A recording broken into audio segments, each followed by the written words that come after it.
before crowns were weighed by gold, before laws were written to favor the weak and punish the strong. There were men who survived by blade, will, and silence. Kriakk was forged in that older world. A land of broken empires, blood-soaked roads, and gods who never answered prayers. He learned early that mercy is a luxury, and survival is paid for in pain. He does not seek glory. He does not serve kings. He walks where death is certain and returns only because the world has failed to stop him. This is an age of cruelty and consequence. And this is a tale of Kriakk.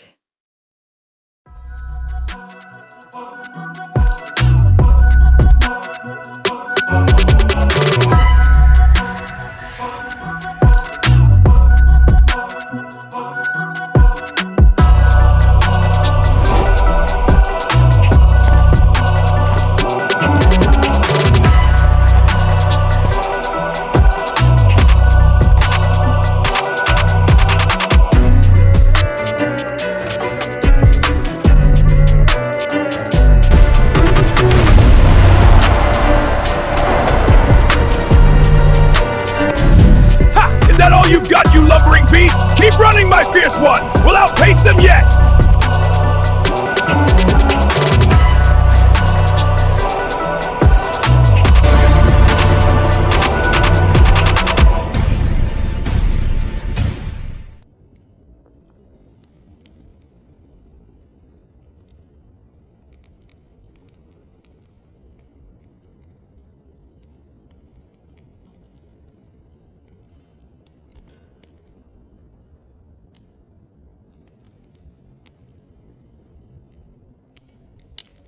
The sun sank like a dying ember beneath a shroud of bruised clouds, sealing another merciless day beneath the weight of rain.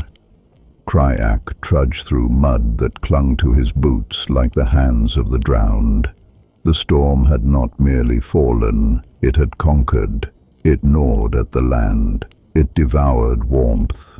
Each breath he exhaled rose in pale vapor before being shredded by the wind. The trees around him were thin, starved things, their branches skeletal and trembling. Their leaves could not cradle a single drop of water. The rain pierced through them as though the forest itself had surrendered hope. Cold bit through the sinew of his shoulders. His vision blurred beneath the relentless assault of water striking his brow like a lash. He needed shelter, fire, flesh, something to anchor him to life before the dark claimed him. He searched for wood, for vine, for the shimmer of fish in swollen streams, anything that might stave off the night. Then he caught it. Not the stink of mud, not the iron tang of his own blood, not the sour musk of soaked leather. Smoke, thin, faint, alive. Kriakk climbed a slick boulder, boots sliding against slime-slick stone. From that perch he turned his face toward the scent, drawing it in as though it were sacred incense. Through veils of rain he saw it, a dim light smothered in haze, hope fragile as a dying coal. He descended and drove forward, sludge sucking at his boots with each step. But when he reached the source, his stride slowed. The sky was empty, no sun, no moon, no stars, only the pallid glow of a castle crouched like a wounded beast in the dark. The village below it lay in ruin. Houses were charred into blackened ribs of timber.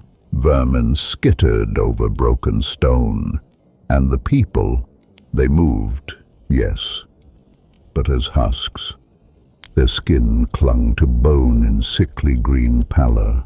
Their eyes were hollow wells. They drifted through the mud like spirits too starved to die.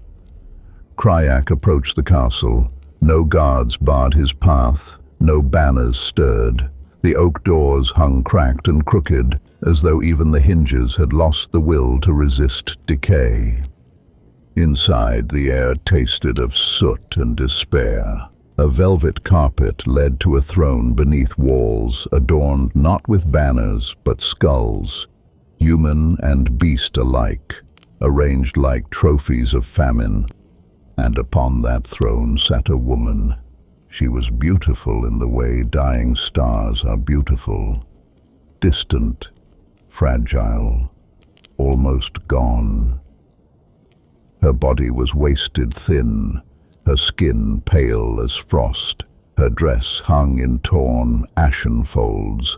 Smoke coiled lazily about her like a serpent guarding dying embers. When Kriakk lifted her, she weighed little more than memory. Her hand rose weakly to his beard. She told him her name was Marraura, princess of Karasville. She told him of the cloud, a dark spirit that demanded sacrifice. First her mother Kara, then her father Kaon. Each refusal was answered not with fire, but with theft. The sun was taken, the moon was stolen, the stars were threatened, and with each loss the land withered. She coughed then, soot and blood staining her lips. Through trembling breath she spoke of hills crowned by a silver bridge, of a black centaur guarding what had been stolen, of a sword resting upon her throne. "Strike the bridge," she whispered. "Kill the spirit." Her fingers tightened in his beard with surprising strength. "Hurry." Then her strength failed.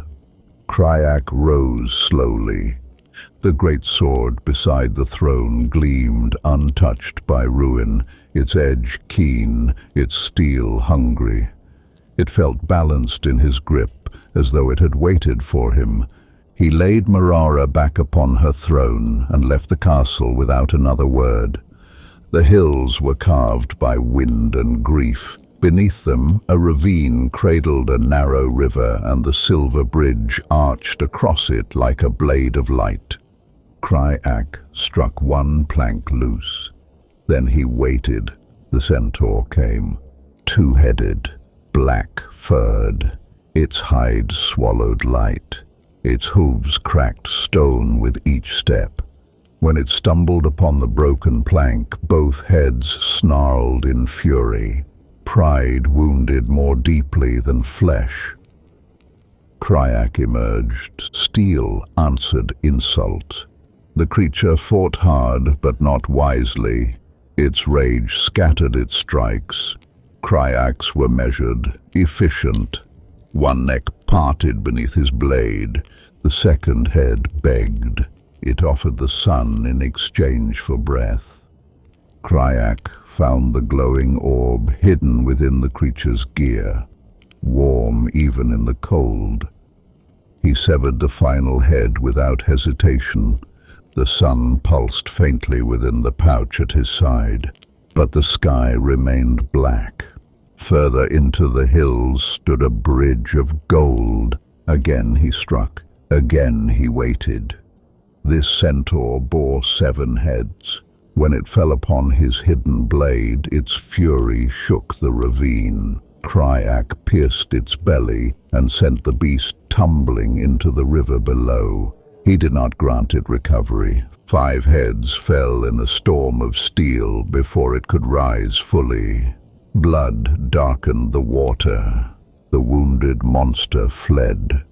Kriakk pursued through trees, swinging on vines, relentless as hunger itself. He struck from above and below, cutting until only one head remained.